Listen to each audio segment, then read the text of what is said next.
friends, so now that we've had a chance to take a look at Paul Klee's Castle in the Sun, I wanted to show you two artworks that I have made here at home with my art supplies. Again, I am just working on regular old, nothing fancy, white computer paper. Whatever paper you have on hand will be perfect.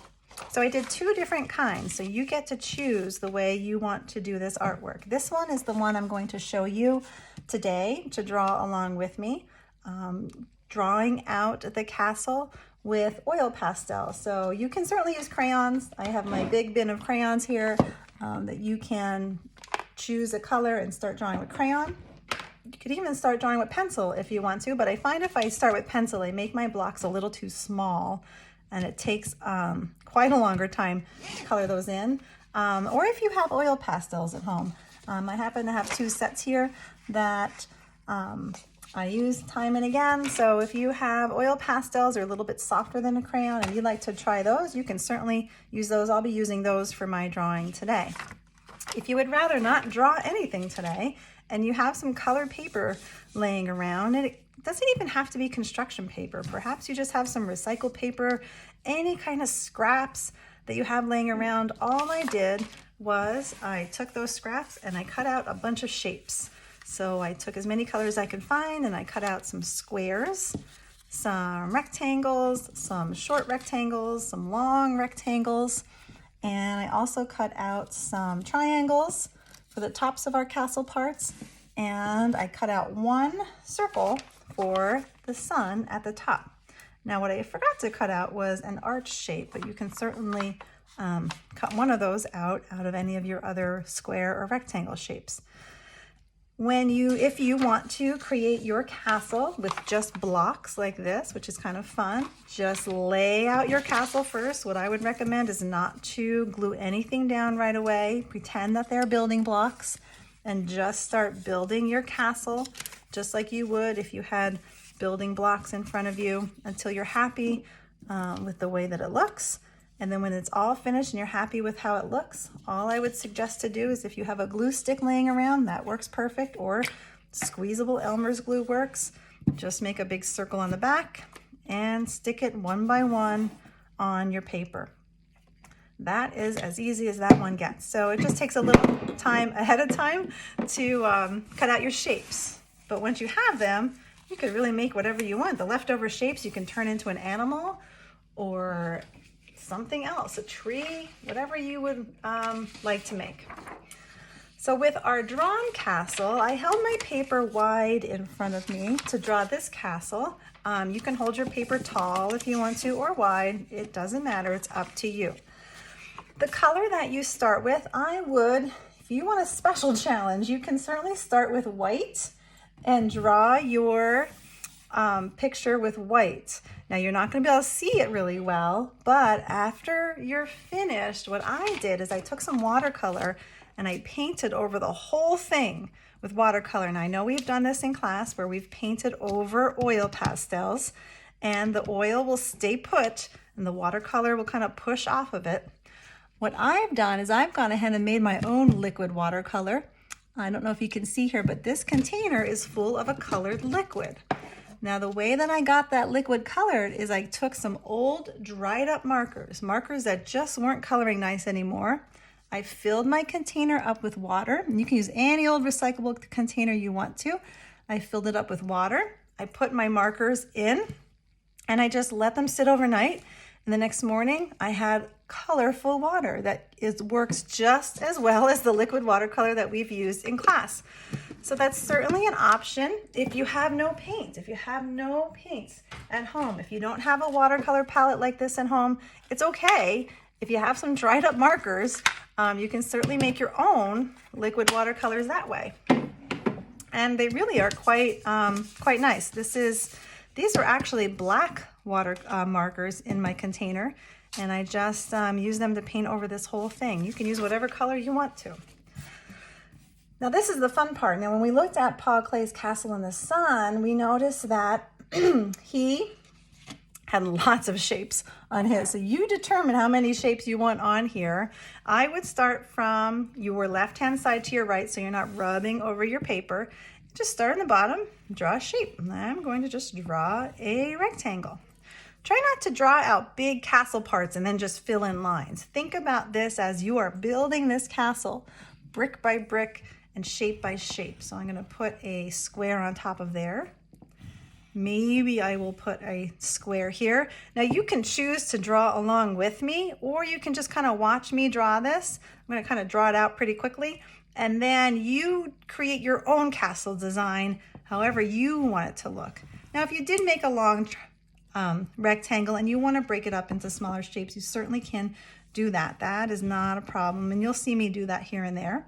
At the top here, I think I am going to put some triangles, and we did see that some of his peaks stood in front of other shapes that he had on his work. I'm going to build that one there, and then I think I'm going to put another square here, maybe break up this so I don't have too many of these big triangle or these big square shapes there. I really have no plan as I'm drawing. I'm just kind of thinking about variety of size, variety of the different shapes that I'm going to use. I think I'm going to make this square there. I'm going to add another square there. And I think I'm going to just change things up a little bit and pop in here a triangle. Bring that down. Now I've got a big square there. And because I have two big squares here, I think I'm going to break this one in half. And I'm going to put that arch shape here so I don't forget. So that's how you get into the castle, right over there. I'm going to put another triangle there. I'm going to go up. Again, if I'm going too fast, it's okay. You don't have to do exactly what I'm doing. You can certainly do exactly what I'm doing. But I know that you all have great ideas. But the one thing I definitely want you to do when you're all finished your picture is I want you, and if you want to sneak in, I feel like I need another doorway there. I definitely want you to put in the top, what shape do you think I want you to put up here? You got it. I want to see that sun. So our artwork is also castle and the sun. I don't want to see your sun in the corner. I want to see a nice big round shape for your sun. Now when you have it all drawn out, you can use, again, if you want to color it in with crayons, they will work just fine. You can color it in with colored pencils if you want to. I'm going to color them in with these oil pastels. I'll do a few, and then I'll show you what it looks like when I paint over it with the liquid watercolor. Can you paint over it with these kinds of watercolors? Absolutely. But what I would recommend is that when you take your paint from here, don't go right to your paper. I have some water here, and you're going to just kind of wake up the paint and get a puddle. Get a nice puddle in here, and then bring that color over here into this part of your watercolor palette, and then just keep adding water and get this really liquidy right here. So it's really puddly, and then go from here to your paper so that you're not putting too much thick paint on your paper. You really want to get a puddle and then bring it out to here, and then keep adding water to this, and then go to your paper. That's the best way to use these in this technique. So let's color a few of these squares. You don't have to color it perfectly, and it's okay if the color you have used kind of blends in. Try to use as many possible colors as you can.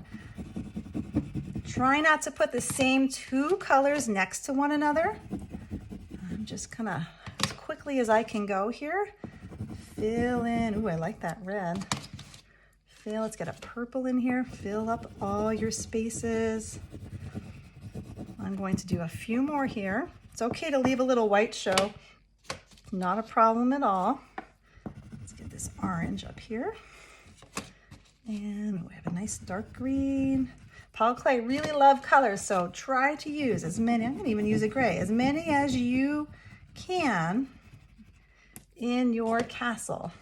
Color, oh, what nice pink. And I'm just going to stop there with mine. So if you are finished coloring and you like it and you don't want to put any paint over it, that's fine by me. You can color the background with something else if you want to. I just want to make sure I'm giving you lots of options. So now that I have my liquid watercolor that I made with my dried up markers, I'm going to put my brush in, and what you'll do is you can just paint over the whole thing, and it's almost like magic where it's just not going to move that oil pastel anywhere. It's just going to stay put. And then those little white spots where you didn't fill it in perfectly, it'll kind of show through a little bit. Now you don't have to use a dark color, watercolor in the background. You can use a light color, use any color you want. As long as you're using lots of color, then we're right on track. So you can imagine how this whole thing will look when it dried. This is what mine look like here. If you do use a white crayon or white oil pastel, those lines really pop out. You can really see them when you're all done. And if I had a white oil pastel, I would have used that, but I must have taken mine out because there was no white oil pastel in my tray. So I had to use something else. So again, you have two choices. You can either draw it, color it, or if you have some colored paper laying around, you can just cut out shapes and make your own this way. Enjoy, and I can't wait to see your work.